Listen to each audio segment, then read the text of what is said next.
ზოგადად როგორია ვითარება შევაფასოთ ამ მდგომარეობა ამჟამად, როგორია მობილიზება თქვენ დასახულის და საბოლოო შედეგები რა არის ამ ეტაპზე? მობილიზება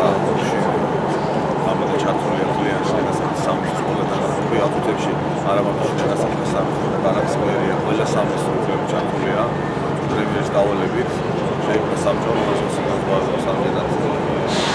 ია ჩანალიძე კრისების სამშობლოთვის მოხანილი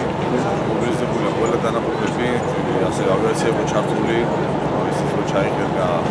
წნეთი ბეთანისა და მოაიკითხარეს დაჩასობლებსაც დამაკავშირებელი გზები აღარ უნდა გარემოსწოდა იყო ხალხის გადმოგვიმართება ხალხური ფრენებით ასევე საჭმელი ჩაუტანეთ იგივე საშუალებით ჩაუტანეთ წყალი ჩაუტანეთ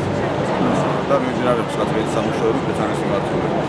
აქ გამონათეთში 12 ადამიანია ანახმები გადასული სამწუხარო და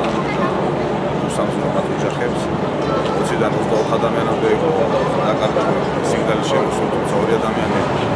სახში მივიდა და დაგვიმაშინდა რომ ადამიანები ცოცხლები იყვნენ მათ ოჯახის წევრები საბედნიეროდ თუმცა ვარაუდობ შეიძლება კიდევ რამდენიმე ადამიანი და ცოცხლები აღმოჩნდნენ და ეს ყოველდღიურად შემოდის 2-3 სიგნალი 112-ზე რომ და ოჯახიდან გავიდა და აღარ დაბრუნებოდა შემდეგ მიახოდა ამის იმედი გვაქვს რომ რა იქნება პირველი ნაბიჯები, რომელიც გადაიგეგმა შტაბის მიერ უკვე ეს მსხვილი ნაბიჯები, რომელიც დაიგეგმა პირველ ეტაპზე? გადადგმულია, ჩართული ავიაცია, მოხდა მსხვილების ევაკუაცია, მოხდა ადგილობრივი საკუთრის მიწოდება, ასე სხვა საშუალებების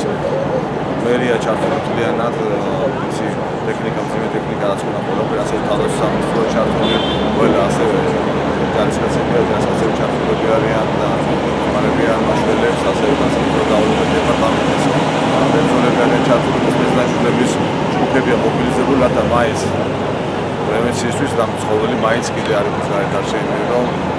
ხეობას და ქალაქებს აფრთხილებს. დიახ და აღიძრა საქმე პროკურატურაში და ამ ხელ რა ვითარება არის თქვენთვის ინფორმაცია? არც მე მაგაზე ვერ გახსენებ პასუხი არ მომენტური შეაფასებენ ყველაფერს